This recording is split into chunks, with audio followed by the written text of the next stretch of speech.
Hello everyone, welcome Sunrise online classes.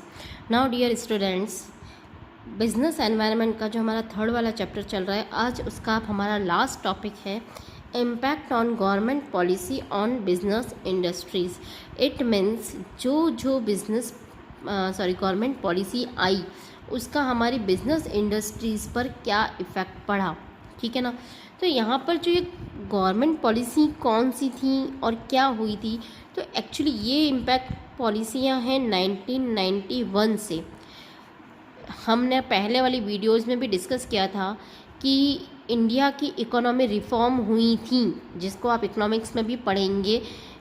किस रूप में आई थी? LPG के रूप में आई थी। It means liberalisation, privatisation and globalisation.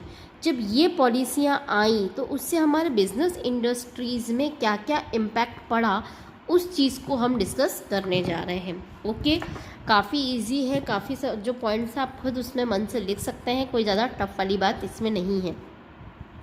जब LPG आया तो उससे सबसे पहला इम्पैक्ट जो पड़ा था वो था इंक्रीज कंपटीशन। ऐसा क्यों हुआ? देखिए, इसके अंदर क्या हुआ था कि जब देखो 1991 से बिफ़ोर की अगर हम बात करते हैं तो उस समय क्या रहा था कि जब भी कोई बिज़नेस करना है तो आपको बहुत सारी फॉर्मेलिटीज़ को कंप्लीट करना होगा, तो लोग बिज़नेस में इतना इंटरेस्ट लेते ही नहीं थे। बट LPG आने के बाद एक तो बिज़नेस करने की फॉर्मेलिटीज़ कम हो गई, दूसरा ग्लोबलाइजेशन को क्या हुआ? बढ़ावा मिला। तो ऐसी स्थिति में जहाँ पहले लोग कम इंटरेस्ट रहते थे बिज़नेस के अंदर, अब लोगों का इंटरेस्ट उसकी तरफ बढ़ने लगा, उसकी तरफ बहुत ज़्यादा रुझान आने लगे। अब लोग ज़्यादा इसमें इंटरेस्ट लेने लगे। तो ऐसी स्थिति में क्या होता है? हमारे कंपटीटर्स बढ़ेंगे क्योंकि बिज़नेस करने वाले लोग क्या हो जाएंगे? ज़्यादा हो जाएंगे। तो क्या हुआ इसके अंदर? Firms are new facing competition not only from existing player and new local extents but also from the multinational companies. यहाँ पर LPG के कारण हमारा कंपटीशन लोकल लोगों के साथ ही नहीं, मल्टीनेशनल कंपनियाँ थी उनसे भी हमारा कंपटीशन बढ़ा। क्यों? क्योंकि ग्लोबलाइजेशन हमें मिला। ग्लोबलाइजेशन के कारण हमें बाहर की कंपनियों से भी हमें कंपटीशन जो था हमारा इंक्रीज़ हो गया था। अब बात करते हैं नेक्स्ट कि मोर डिमांडिंग कस्टमर। ऐसा क्या हुआ 1991 के बाद कि कस्टमर की बहुत ज़्यादा डिमांड्स आने लगी? उसमें ये चेंजेस आने लगे कि पहले क्या होता था, कस्टमर के पास लिमिटेड शॉप्स होती थी, ठीक है ना। माना ये 8 शॉप है, इन 8 शॉप से ही उसको कुछ चीज़ चूज़ करनी है और वो ख़रीदनी है, ठीक। बट धीरे धीरे इकोनॉमिक्स में काफ़ी सारे डेवलपमेंट आने लगे। अब इन लोगों के साथ साथ कस्टमर को मिलने लगा ऑनलाइन प्लेटफॉर्म, ठीक है। क्या मिला इनको? Online platform. यहाँ कस्टमर को 10 चीज़ देखने पर एक चीज़ तो सेलेक्ट करनी पड़ती थी। ऑनलाइन प्लेटफॉर्म मिले जैसे कि अमेज़न मिला, मिंत्रा मिला, फ्लिपकार्ट मिला। ऐसे में इसके पास 10 नहीं 100 से ज़्यादा चीज़ें इसको मिलने लगी। तो इससे क्या हो गई? More demand. उसने यहाँ 10 ही प्रोडक्ट को देखा और उसमें से फाइनल करने की बात हुई थी। अब कस्टमर के पास क्या हो गए? 100 प्रोडक्ट हैं। वो 100 प्रोडक्ट को देखकर फिर एक प्रोडक्ट वो सेलेक्ट करता है। तो ऐसी स्थिति में एक चेंज और आया था कि अब कस्टमर की जो है डिमांड बहुत बढ़ने लगी थी। Increase competition has widened the choice of customers in respect of goods and services. जैसे जैसे कंपटीशन बढ़ रहा है वैसे वैसे कस्टमर की चॉइस, उनकी गुड्स और सर्विसेज के प्रति चॉइस जो है वो बढ़ती चली जा रही है। Thus the customer have become more demanding.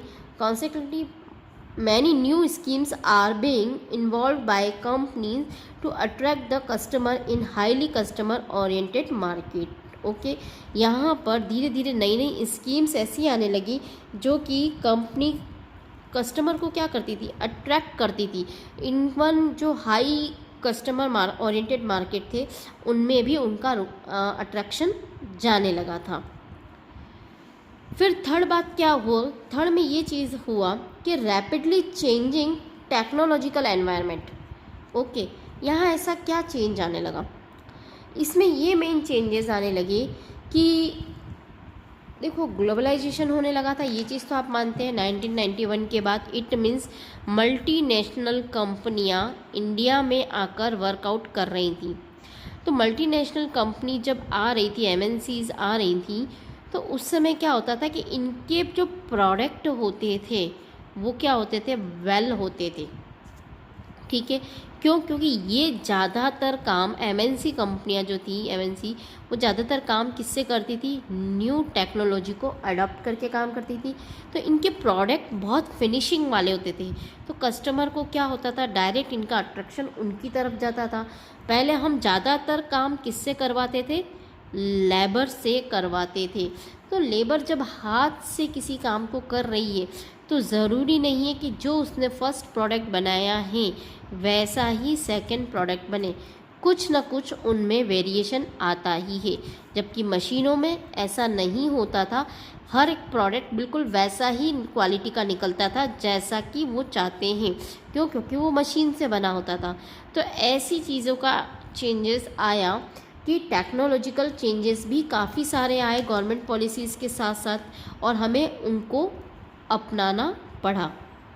Rapidly changes technical environment help the firms to improve their goods and services. ठीक है ना, जो भी टेक्निकल चेंजेस आ रहे थे उससे हमारे गुड्स और सर्विसेज में क्या हो रहे थे, इम्प्रूवमेंट आ रहे थे। Equipment and methods in order to face the competition and serve in the market. Moreover, producer are now using work class technology. ठीक है ना, ऐसा होने से इट मीन्स अगर आपको प्रोडक्ट की सर्विसेज बढ़ानी है, गुड्स एंड सर्विसेज की क्वालिटी बढ़ानी है, तो आपको नई नई टेक्नोलॉजी अडॉप्ट करनी होंगी, नहीं तो आप बिजनेस इंडस्ट्री में सरवाइव नहीं कर पाएंगे। क्योंकि बहुत सारी एमएनसी कंपनियां जो आई थी वो नई नई टेक्नोलॉजी का यूज़ करती थी। ओके, फिर बात करते हैं नेसेसिटी फॉर चेंज। यहाँ क्या हुआ था, देखो इसका एक एग्जांपल ले सकते हैं कि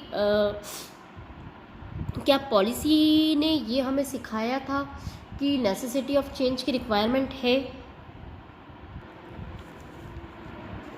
देखो इसका एक एग्जांपल देखते हैं। पहले एक मोबाइल चलता था, ठीक है ना, जस्ट लाइक कीपैड वाला, है ना, काफ़ी सालों तक, जिसका अगर नाम भी सुना हो तो नोकिया 1100 ऐसा एक मॉडल चलता था। ठीक है ना, बहुत लंबे समय तक ये टेक्नोलॉजी हमारे यहाँ रही। उसके बाद ही काफ़ी लंबे समय बाद नया कोई मोबाइल लॉन्च होता है, फिर जितना ड्यूरेशन यहाँ रहा उसके कम समय बाद एक और नया मोबाइल आया, उसके और कम समय बाद एक और मोबाइल आया, और अब तो ये कहें हर मंथली एक नया मोबाइल मार्केट में नज़र आता है। इससे हम क्या चीज़ देख रहे हैं कि अब जो चेंजेस आ रहे हैं बहुत ज़्यादा डायनेमिक, रैपिडली चेंजेस आ रहे हैं प्रोडक्ट में। पहले किसी चीज़ को चेंज होने में काफ़ी समय लगता था, इतना एक टाइम पीरियड लग जाता था एक प्रोडक्ट से दूसरे प्रोडक्ट को बदलने में। फिर धीरे धीरे और थोड़ा कम समय लगने लगा, फिर और कम, और अब तो इतने फास्टली चेंजेस आ जाते हैं। क्यों? क्योंकि एक तो कंपटीशन बढ़ गया, लोगों की डिमांड चेंज हो गई है, नई से नई टेक्नोलॉजी आ रही है। तो ऐसी स्थिति में अब क्या हो रहे हैं, रैपिडली चेंजेस हो रहे हैं।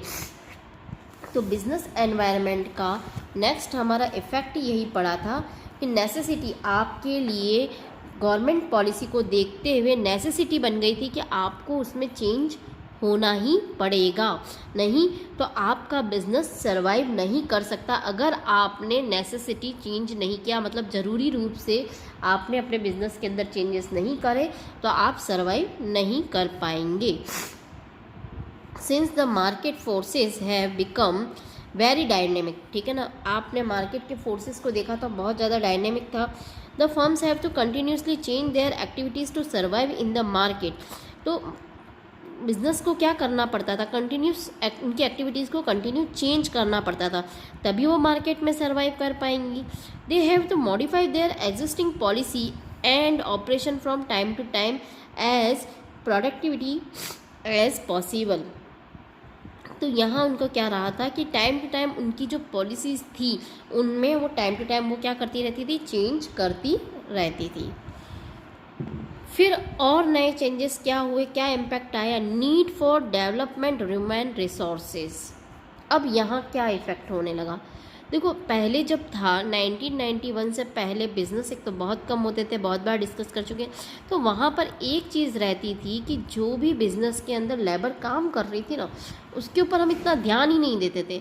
ठीक है, एक लेबर आई चली गई, दूसरी लेबर आई फिर चली गई, कोई दिक्कत की बात नहीं है। पहले हमारा उनकी तरफ कोई ऐसा अट्रैक्शन नहीं रहता था, कोई उन लोगों को इतना वेटेज नहीं देता था। बट धीरे धीरे 1991 के बाद कुछ पॉलिसीज़ में चेंज आने लगा कि ह्यूमन रिसोर्सेज पर भी वर्कआउट करने लगे, उनको एक बिज़नेस का मेन पार्ट माना गया। वहाँ उनकी ज़रूरत ये महसूस करी कि जितने टाइम तक, लॉन्ग पीरियड टाइम तक ऑर्गेनाइजेशन में जितने बंदे काम करेंगे उतना ही बिज़नेस बहुत अच्छा सर्वाइव करेगा। और धीरे धीरे हमें उन लोगों का डेवलपमेंट करना होगा। क्यों? क्योंकि नई टेक्नोलॉजी आ रही है, लोगों की चॉइस बदल रही है, तो वैसा उनको बनाना भी तो आना चाहिए ना। अगर उनको बनाना आएगा ही नहीं तो हाउ टू वर्क, ओके। तो यहाँ पर किसकी ज़रूरत महसूस होने लगी थी, need for development human resources, इसको भी ज़रूरी समझा जाने लगा था। To complete with the foreign firms, ठीक है ना, Indian companies must have highly skilled, trained and competent resources. Therefore, hug amount of money is now being spent on training and development of employee. उस समय क्या हुआ था, बहुत सारी फॉरेन फर्म्स भी आ रही थी, तो उनकी क्वालिटी बेटर थी। तो ऐसी स्थिति में उनको compete करने के लिए, इट मीन्स अगर उनके साथ कंपटीशन करने के लिए हमें हमारे यहाँ की लेबर को भी डेवलप करना बहुत ज़्यादा ज़रूरी था। अगर हम उनको डेवलप नहीं करेंगे तो हम अपने कंपटीटर को भी बीट नहीं कर पाएंगे। फिर क्या चेंजेस आए, फिर आए थे आपके market orientation. Today the market has become consumer oriented. ये आप जानते हैं कि आज का मार्केट जो है कैसा है, कंज्यूमर ओरिएंटेड है। मतलब हम वैसा प्रोडक्ट डिज़ाइन करते हैं जैसा कस्टमर चाहता है। Thus the firm must study the market situation first and then the produce good according to the demand of the customer. सबसे पहले हम क्या स्टडी करते हैं कि कस्टमर हमसे चाहता क्या है, वैसा हम हमारा प्रोडक्ट बनाते हैं। बट अभी की अगर हम न्यू पॉलिसी देखें तो और भी बहुत सारे चेंजेस आए हैं। अब हम लोगों को खुद जताते हैं कि ये आपकी नीड है। समझ रहे हैं बात को? पहले तो लोगों ने हमें अपनी ज़रूरत बताई कि हमें ऐसा प्रोडक्ट चाहिए। अब नई पॉलिसी क्या कहती है, अब नई पॉलिसी ये कहती है 1991 के बाद कि लोगों को जताओ कि आपको इस चीज़ की ज़रूरत है। जैसा कि हमने क्लास में भी डिस्कस किया था, हम काफ़ी टाइम से शैम्पू यूज़ करते हैं, ठीक है। बट धीरे धीरे हमें कंपनीज़ ने, जो भी उनकी प्रोडक्ट वाली कंपनियां हैं, उन्होंने हमें महसूस कराया कि नहीं, शैम्पू के बाद कंडीशनर भी ज़रूरी होता है, वो आपके बालों के लिए ज़रूरी होता है। जबकि इस कंडीशनर के बारे में हम पहले से तो नहीं जानते थे। तो धीरे धीरे उन्हें हमारी उन पॉलिसी के अकॉर्डिंग हमें उनकी तरफ अट्रैक्ट किया। फिर ये काम भी हुआ। उसके बाद उन्होंने हमें नया अट्रैक्शन क्या दिया कि नहीं, आपके बालों के लिए जेल भी ज़रूरी है ताकि बाल एज इट इज़ रहेंगे। क्या हमने कोई ऐसी डिमांड करी थी क्या? नहीं, उन्होंने हमारी डिमांड को बढ़ाया है, उन्होंने हमारी ज़रूरत को बढ़ाया। तो ये नई पॉलिसी और आई जिसने बिजनेस इंडस्ट्री को बहुत ज़्यादा इम्पैक्ट किया था। According to the firms now plan production on the basis of market research, need, want of customer. एक मेन चेंजेस और आया था, ये लास्ट चेंजेस था हमारा टॉपिक का, loss of budgeting support to the public sectors. अब यहाँ क्या हुआ, यहाँ बहुत बड़ा मेन चेंजेस आया था। इसमें क्या चेंजेस हुए देखते हैं।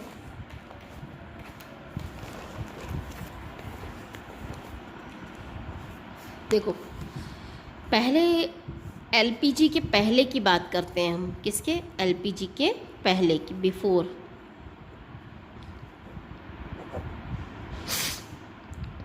जितना बिजनेस का सेक्टर था वो कैसा था, पब्लिक सेक्टर था।